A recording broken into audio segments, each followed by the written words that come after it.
Assalamualaikum warahmatullahi wabarakatuh. Anak-anakku mahasiswa dimanapun berada yang saya cintai. Saya Eni Winaryati, dosen pendidikan kimia, Fakultas Matematika dan Ilmu Pengetahuan Alam, Universitas Muhammadiyah Semarang. Kali ini saya ingin menyampaikan dengan topik Typical Entrepreneur. Materi ini sangat penting untuk saya sampaikan terkait dengan mata kuliah entrepreneurship ini. Saya ingin mengawalinya bahwa ada 12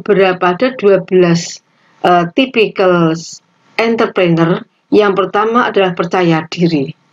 Percaya diri di sini ada beberapa nilai-nilai karakter yang akan ada melekat pada seseorang yang memiliki kepercayaan diri yang bagus, yakni optimisme, kemandirian, jujur berintegritas, matang, seimbang, kemudian berfokus pada diri dan bertekad kuat. Seseorang yang percaya diri, maka dia akan memiliki kemandirian dan optimisme yang bagus. Nah, kemudian yang dimaksud dengan percaya diri di sini adalah tidak goyah dalam menghadapi segala gangguan di tengah perjalanan untuk mencapai tujuan. Memiliki harga diri yang tinggi dan tidak mudah menyerah pada kegagalan. Kegagalan sesungguhnya adalah hambatan sementara. Bahkan kegagalan adalah suatu motivasi untuk meraih suatu keberhasilan. Sebagai sumber belajar untuk menentukan upaya-upaya apa yang harus dilakukan pada kegiatan lanjutannya ketika menghadapi sebuah kegagalan. Nah, karakter percaya diri ini akan ada pada seorang entrepreneur bila dia sungguh-sungguh menerapkan dalam kepribadiannya dan telah menyatu dan karakter dan tingkah laku dengan kepribadian yang dimiliki seorang entrepreneur. Yang kedua adalah berani mengambil resiko. Pengambilan resiko tentu akan sangat banyak yang dihadapi seorang entrepreneur. Namun, keberanian mengambil resiko ada suatu tuntutan, suatu kewajiban, suatu karakter yang memang harus dilakukan. Sehingga dari sinilah dia akan banyak belajar di kegagalan. Setiap kegagalan diambil suatu hikmah, kemudian untuk memberikan motivasi, melangkah lebih besar lagi dan lebih maju lagi. Senang dengan tantangan dan agresif, toleran terhadap ketidakpastian. Nah, beberapa karakter berani mengambil risiko ini, itu bisa kita introspeksi diri kita, apakah kita ada dalam ranah ini. Yang ketiga adalah berani mengambil risiko, yakni nilai-nilai kerugian dan risiko yang terlalu kecil atau bahkan besar itu adalah sebagai suatu tantangan. Karena bagi seorang entrepreneur maka risiko ini satu hal yang sangat menikmat dan sangat menjadi kekuatan bagi dirinya untuk diambil sebuah kesempatan dan diambil suatu keputusan langkah-langkah berikutnya, karena hal itu risiko adalah suatu kegiatan yang menantang bagi seorang entrepreneur.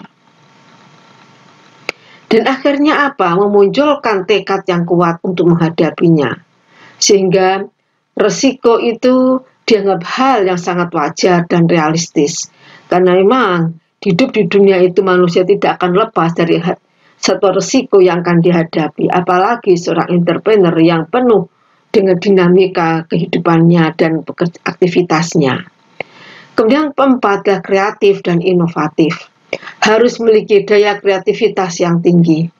Nah, kreativitas ini karena keluar sebagai suatu bentuk, karena memang dalam dirinya menginginkan suatu realita dari imajinasi, dari ide-ide yang dimilikinya, agar betul-betul gagasan-gagasan itu akan selalu diharapkan hal yang selalu baru. Gagasan-gagasan itu harapannya selalu mengalami suatu inovasi-inovasi yang penuh kreativitas, sehingga selalu senang untuk mewujudkan hal-hal yang baru. Dan cara yang berpikir maju tentu akan penuh dengan gagasan-gagasan baru yang berbeda dengan produk-produk yang telah ada selama ini, kemudian akan ingin lebih bagus lagi, lebih ditingkatkan lagi dengan berbagai inovasi. Nah, gagasan-gagasan yang kreatif ini umumnya tidak dapat dibatasi oleh ruang, bentuk, ataupun waktu. Dimanapun, bila memang ada suatu keinginan untuk melakukan suatu kreativitas, maka secara otomatis itu akan tampil, akan muncul, ingin diekspresikan, ingin dilakukan. Kemudian, yang apa sih sebenarnya disebut kreatif dan inovatif ini? Yakni seseorang yang energik, yang banyak akal, yang pengetahuan dan keterampilannya itu sangat luas. Kemudian berdaya cipta dan imajinatif. Luwes, tidak menyukai kerutininan maupun kemapanan. Senang dengan hal yang penuh tantangan. Senang dengan hal yang penuh perbedaan. Selalu kreatif menemukan hal-hal baru yang lebih inovatif. Tidak menyukai jalan buntu. Akan menghadapi segala situasi dan kondisi dengan sikap yang fleksibel.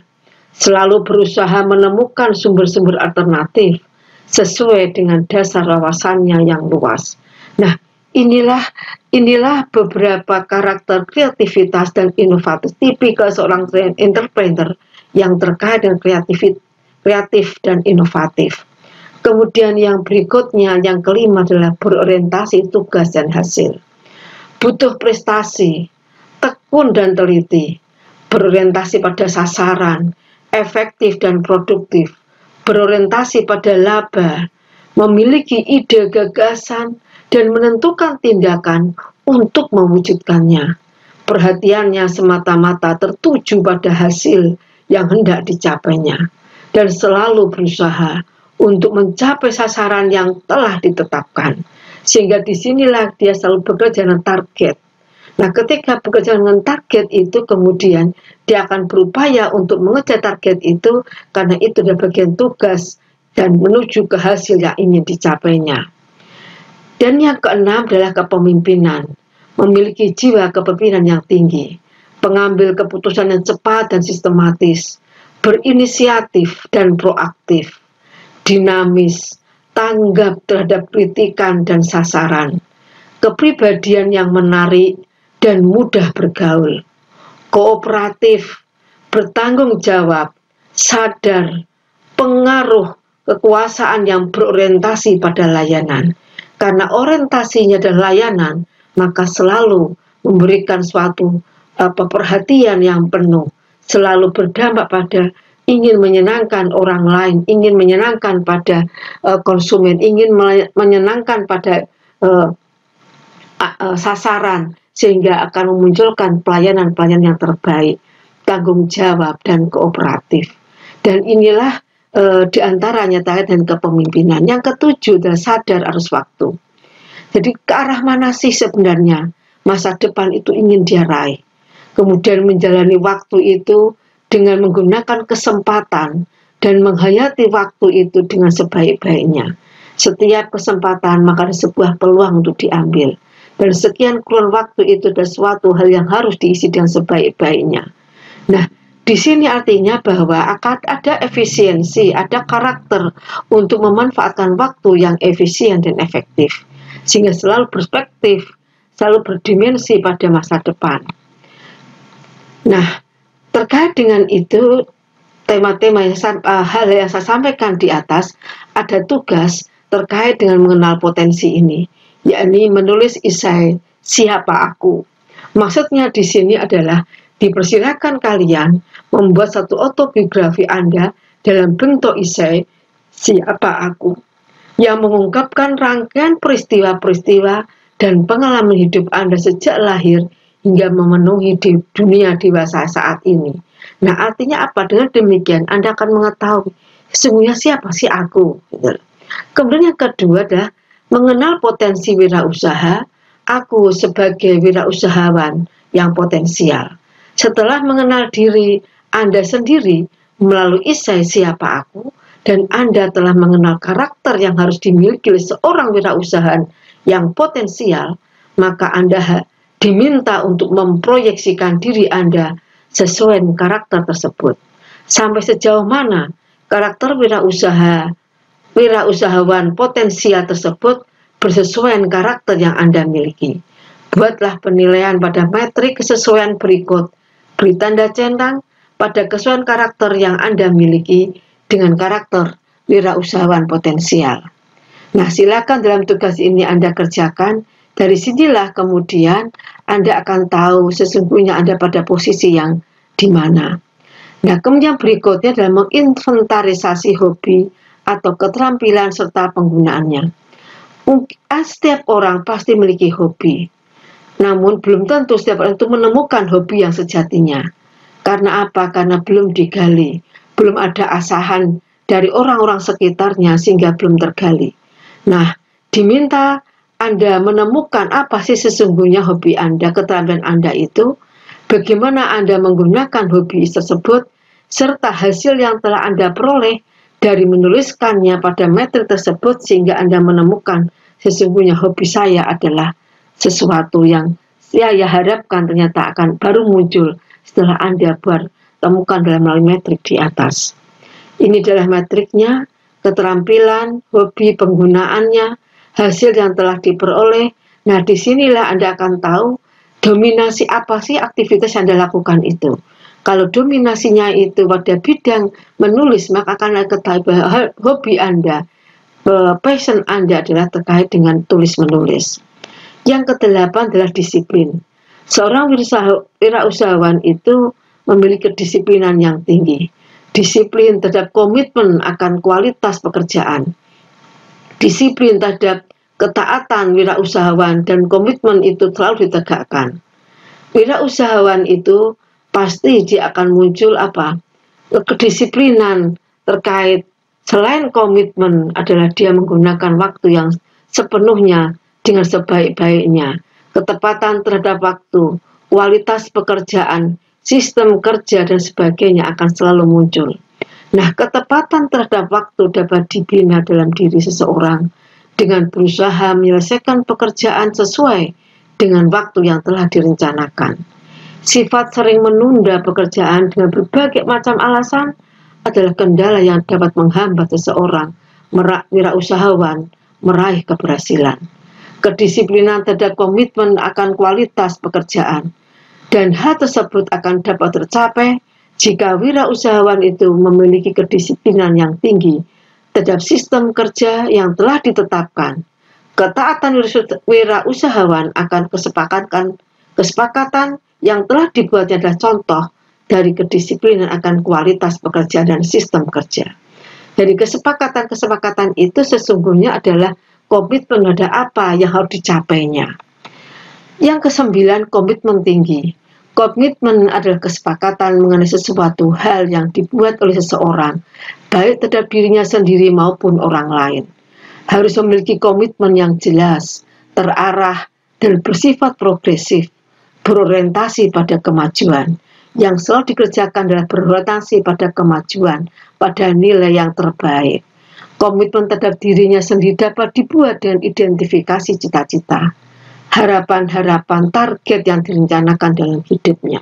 Maka cita-cita itu harus kita munculkan, harus kita harapkan. Apa sih harapan yang kita mimpikan, yang ingin kita wujudkan itu. Dan target itu pun harus kita miliki dalam sebuah aktivitas kegiatan. Pelayanan prima yang berorientasi pada kepuasan konsumen, serta kualitas produk yang sesuai dan harga produk yang ditawarkan sebagai bagian dari komitmen yang tinggi. 10 adalah jujur. Kejujuran dalam berperilaku bersifat kompleks. Kejujuran mengenai karakteristik produk dan barang. Barang ini layak atau benar, ada cacat apa tidak. Ini pun harus disampaikan di awal. Kejujuran mengenai profesi yang dilakukan. Jujur dengan kalau profesi maka dia akan bisa mengoptimalkan waktu itu sebaik-baiknya dan kemudian berani mengutarakan kalau ada hal yang tidak dia lakukan maka dia akan mengatakan yang tidak dilakukan atau belum dilakukan. Kejujuran mengenai pelayanan penjualan yang dijanjikan dan kejujuran mengenai segala kegiatan yang terkait dengan aktivitas, apakah itu penjualan, apakah itu layanan, ataukah itu sebagai seorang penjual jasa misalnya. Itu akan selalu hadir. Yang ke-11 adalah mandiri. dapat melakukan keinginan dengan baik tanpa adanya ketergantungan pihak lain, selalu mengambil keputusan atau bertindak termasuk mencukupi kebutuhan hidupnya tanpa ketergantungan dengan pihak lain. Kemandirian itu mutlak, sifat mutlak yang harus dimiliki oleh seorang wirausahawan. Tidak mudah goyah, selalu mengambil keputusan dengan sesuatu aktivitas kegiatan yang memang itu memunculkan kemandiriannya, termasuk berani mengambil resiko, termasuk berani itu bentuk-bentuk menghadapi tantangan, itu bentuk-bentuk kemandirian yang akan tanpa disadari akan muncul. Pada prinsipnya seorang wirausahawan harus memiliki sikap mandiri dalam memenuhi kegiatan usahanya. Yang kedua, belajar realistis, mampu menggunakan fakta atau realita sebagai landasan berpikir yang rasional dalam setiap pengambilan keputusan maupun tindakan, objektif dan rasional dalam pengambilan keputusan bisnisnya. Dibutuhkan kecerdasan dalam melakukan seleksi terhadap masukan-masukan, sumbang saran, dan sebagainya. Nah, keterkaitan erat dengan tingkat keberhasilan usaha itu yang akan dirintis, bentuk-bentuk dari realistis. Orang bisa realistis karena dari pengalaman yang dia lakukan itu, dia akan realistis terhadap situasi, kondisi, kapan dia harus mengambil keputusan, kapan saatnya tentu dilakukan, dan membutuhkan waktu berapa, apakah terjangkau kapasitas yang dimilikinya. Itu diantaranya realistis yang akan ada pada diri seorang entrepreneur. Demikian yang bisa saya sampaikan, mudah-mudahan ada manfaatnya. Assalamualaikum warahmatullahi wabarakatuh.